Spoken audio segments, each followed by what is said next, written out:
Assalamualaikum warahmatullahi wabarakatuh. Selamat pagi anak-anak. Bagaimana kabar kalian hari ini? Apakah kalian sudah siap untuk mengikuti pembelajaran? Alhamdulillah, hari ini kita akan belajar pendidikan agama Islam.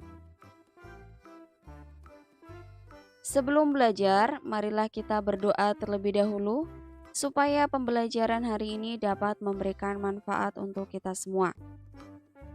Bismillahirrahmanirrahim. Raditu billahi rabba wa bil islami dina wa bi muhammadin nabiyya wa rasula. Rabbi zidni ilma warzuqni fahma. Amin. Hari ini kita akan belajar materi bersih itu sehat. Kita akan belajar arti bersih dan suci, macam-macam najis, macam-macam hadas, serta pengertian air mutlak.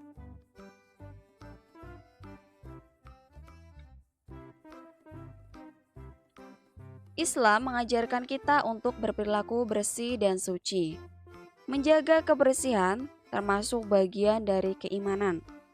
Nabi Muhammad SAW pernah bersabda, "At-tuhuru syatrul iman." Hadis riwayat Muslim, yang artinya kebersihan adalah sebagian dari iman. Selain itu, Allah juga sangat menyukai orang-orang yang senantiasa menjaga kebersihan. Tahukah kamu apa itu bersih dan suci? Bersih dan suci adalah dua kata yang berbeda makna. Bersih artinya terbebas dari sesuatu yang kotor, sedangkan suci artinya terbebas dari najis dan hadas. Najis dan hadas adalah sesuatu yang menghalangi seseorang untuk beribadah. Seseorang yang terkena najis atau sedang berhadas harus menyucikan dirinya terlebih dahulu sebelum beribadah. Najis sudah pasti kotor, tetapi kotor belum tentu najis. Contoh, baju yang terkena kecap itu kotor, tetapi tidak najis, jadi boleh digunakan untuk beribadah. Jika kita akan melaksanakan sholat, badan, pakaian, dan tempat harus bersih dari kotoran dan najis.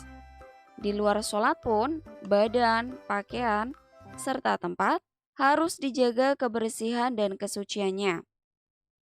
Mandi, menggosok gigi, memotong kuku, membersihkan rumah, dan mencuci pakaian adalah salah satu contohnya. Selanjutnya kita akan belajar pengertian najis. Apa itu najis? Najis adalah sesuatu yang menjadikan terhalangnya seseorang untuk beribadah. Sifat najis adalah hisyi atau dapat dilihat. Contoh, air liur anjing, darah, nanah, kotoran, atau air seni. Najis sendiri dibagi menjadi 3. Yang pertama ada najis mukhafafah atau najis ringan. Yang kedua ada najis mutawasithah atau najis sedang. Dan yang ketiga ada najis mughalladhah atau najis berat. Pertama, kita akan belajar pengertian najis mukhafafah. Najis mukhafafah adalah najis yang masuk dalam kategori najis ringan. Contohnya adalah air kencing bayi laki-laki yang berusia di bawah 2 tahun dan belum makan makanan selain ASI atau air susu ibu. Untuk menyucikannya adalah dengan cara memercikkan air kepada bagian yang terkena najis. Yang kedua ada najis mutawasithah. Najis mutawasithah adalah najis yang masuk dalam kategori najis sedang. Contohnya adalah kotoran manusia atau hewan, air seni, air yang memabukkan, muntahan, bangkai, darah, dan nanah. Untuk menyucikannya adalah kita bersihkan najisnya terlebih dahulu, kemudian bilas dengan air mengalir sampai najis dipastikan benar-benar hilang. Yang ketiga ada najis mughalladhah. Najis mughaladhah adalah najis yang masuk dalam kategori najis berat. Contohnya adalah air liur anjing. Untuk menyucikannya, kita memerlukan bilasan air sebanyak 7 kali dan salah satunya dicampur dengan tanah yang suci agar najis tersebut benar-benar hilang. Setelah kita belajar macam-macam najis, kita akan belajar macam-macam hadas. Hadas adalah keluarnya sesuatu dari kubul dan dubur. Sifat hadas adalah maknawi atau tak terlihat. Hadas dibagi menjadi dua, yaitu hadas kecil dan hadas besar. Hadas kecil, salah satu contohnya adalah ketika kita buang air, baik itu buang air kecil maupun buang air besar, kemudian buang angin yang dapat menyebabkan batalnya wudhu. Cara menghilangkan adalah dicuci dengan air bersih, kita istinja atau cebok terlebih dahulu, lalu melakukan wudhu. Yang kedua adalah hadas besar.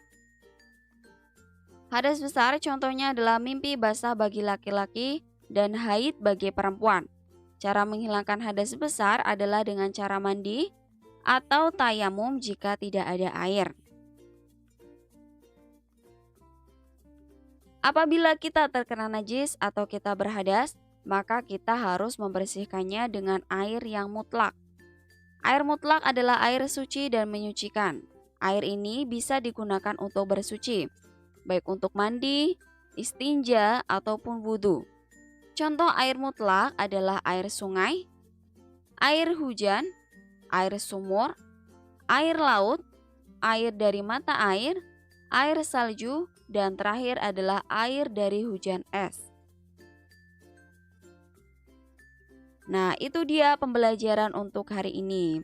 Sebelum Ibu akhiri pembelajaran, Ibu akan memberikan soal terlebih dahulu supaya kalian makin memahami materi hari ini.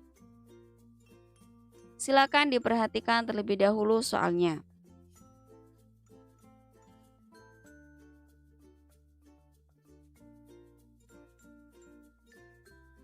Alhamdulillahirrabbilalamin, materi hari ini telah selesai.